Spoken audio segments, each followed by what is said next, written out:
कहा जाता है रामो विग्रहवान धर्मः, अर्थात राम स्वयं धर्म के मूर्तिमान स्वरूप हैं। जो भी धारणीय उदात्त गुण है वे सभी राम में विद्यमान हैं। जहाँ राम साहित्य में धर्म मूर्ति हैं, वहीं इस लोक में मर्यादा पुरुषोत्तम है। एक आदर्श राजा हैं तो साथ ही निर्बल के बलराम हैं। जिस किसी निर्बल के साथ थोड़ा सा भी अन्याय होता है तब राम सर्वोच्च न्यायकर्ता होते हैं और निर्बल यही आशा करता है कि राम निर्णय करेंगे। लोक में वे अलौकिक हैं तो अज्ञात के ज्ञाता भी हैं। किसी अज्ञात के ज्ञाता हैं तो किसी अज्ञात के लिए लोक तर्क देता है कि राम जाने। इस प्रकार राम जितने शिष्ट साहित्य में हैं उससे कहीं अधिक लोक वाग्मय में व्याप्त हैं।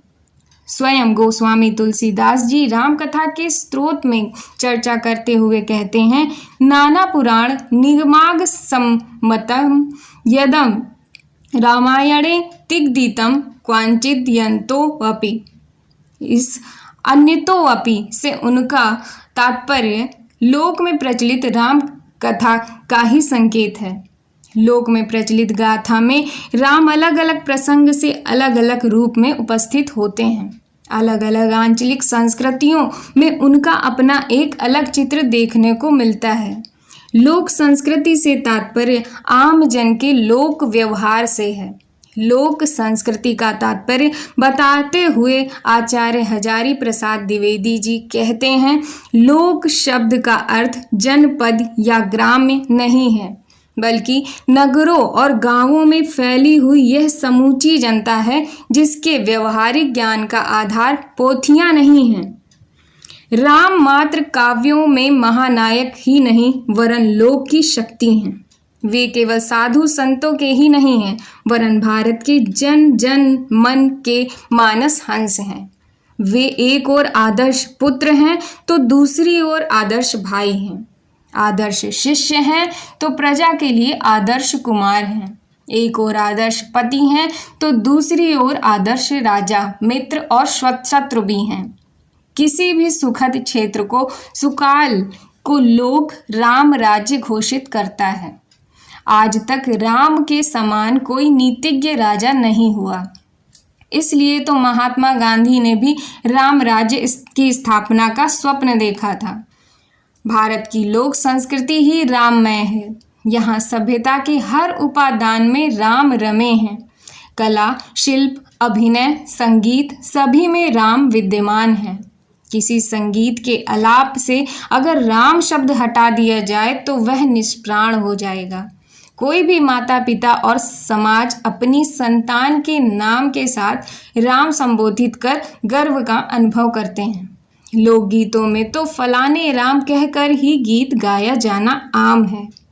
भारतीय संस्कृति संस्कार प्रधान है और संस्कारों में राम जन्म से लेकर मृत्यु पर्यंत ओतप्रोत हैं। बालक जब जन्म लेता है तब लोक में हर घर में राम जन्म लेते हैं। घर घर में जो बधवा बजाया जाता है, जो सोहर गाए जाते हैं, वे राम के लिए ही गाए जाते हैं। अन्नप्राशन, चूड़ाकरण, विवाह आदि सभी संस्कारों में लोकगीत में राम उपस्थित हो जाते हैं। विवाह में गालियां भी राम के ही नाम से गाई जाती हैं।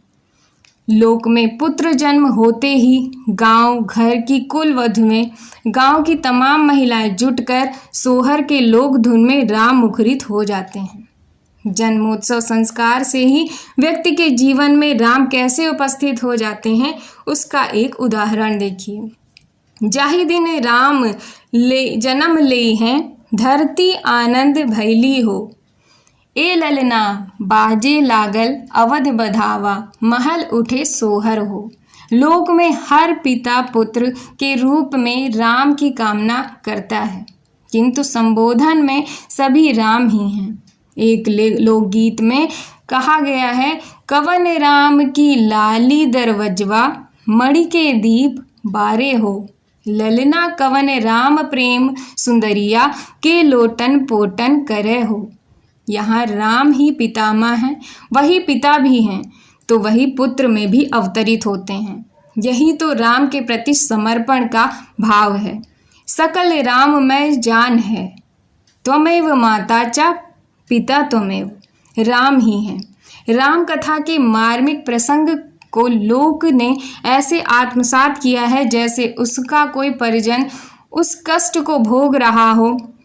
श्री राम, लक्ष्मण और सीता वन गमन कर रहे हैं। इधर पावस के बादल गगन में घिर रहे हैं।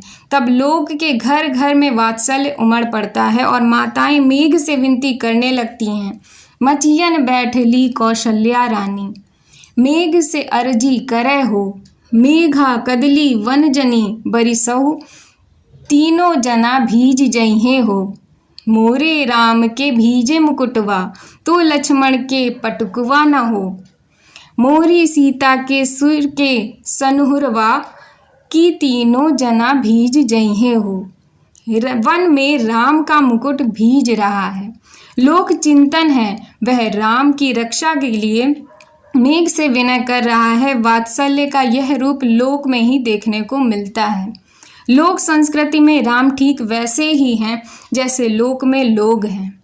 लोग अपने तरीके से राम को प्रस्तुत करते हैं, अपने अनुसार उनका चरित्र चित्रण करते हैं और राम कथा के विभिन्न घटनाक्रमों का औचित्य सिद्ध करता है, पर राम के चरित्र पर आंच भी नहीं आने देता। इस प्रकार राम जी हमारे कण कण में हैं।